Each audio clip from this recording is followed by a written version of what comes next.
kalau ciri-ciri yang asam urat ini baru-baru terkena nih, misalkan masih gejala ringan lah. Ciri-ciri awalnya apa nih secara awam nih? Mungkin kadang-kadang kan masyarakat di Belitung ini nih khususnya dok ya, Ya. ketika hanya sakit sedikit, ngenyut sedikit, ya udah biarlah gitu. Nah, Mungkin dokter ada tahu nih ciri-ciri yang apalah istilahnya gejala-gejala lah. gejala khas di asam urat Iya. ya. Nah, jadi kalau saya ceritakan untuk gejala khas asam urat ini, kalau dia baru-baru terkena, biasanya ya paling sering orang terkena di ibu jari kaki atau yang kita sebut dalam bahasa medis metatarsofalangeal 1 atau podagra. Nah, di situ paling sering terkena. Kenapa? Aktivitas fisik tadi, orang kan sering berjalan. Ketika deposit asam urat banyak terbentuk di sendi ibu jari kaki 1, ditambah dengan aktivitas fisik, dia kan akan menumpu. Jadi kaki itu akan menumpu sehingga tergeseklah kristal monosodium urat ini, dia bentuknya kan tajam. Nah, kalau dia dibarengi dengan aktivitas yang tinggi, lama-lama kan jaringan ini akan tergesek dengan kristal tadi, sehingga itu yang akan menyebabkan nyeri. Nah, kalau orang yang baru terkena asam urat, biasanya gejalanya ringan, hanya sekali serangan, biasanya akan sembuh sendiri. Itu kayak ngenyut-ngenyut gitu atau gimana? Iya, spesifiknya dia lebih Kayak tajam. ketusuk jarum gitu ya? Ya, tusuk jarum. Jadi ketika melangkah itu akan terasa kakinya seperti ditusuk-tusuk.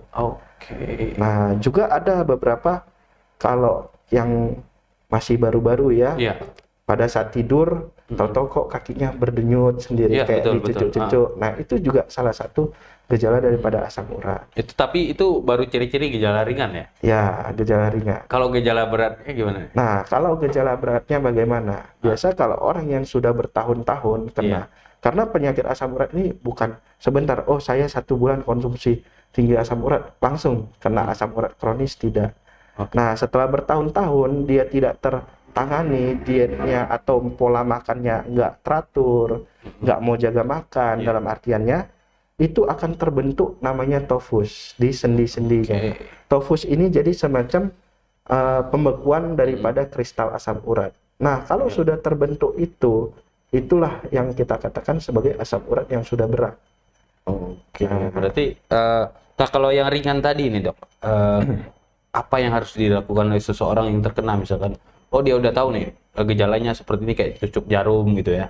Nah, itu apa ya mungkin yang harus dilakukan dia pertama kali agar tidak menjadi gejala berat nih nantinya di penyakit asam uratnya? Baik, kalau untuk pencegahan ya, mumpung masih ringan, ada baiknya kita cegah dengan satu.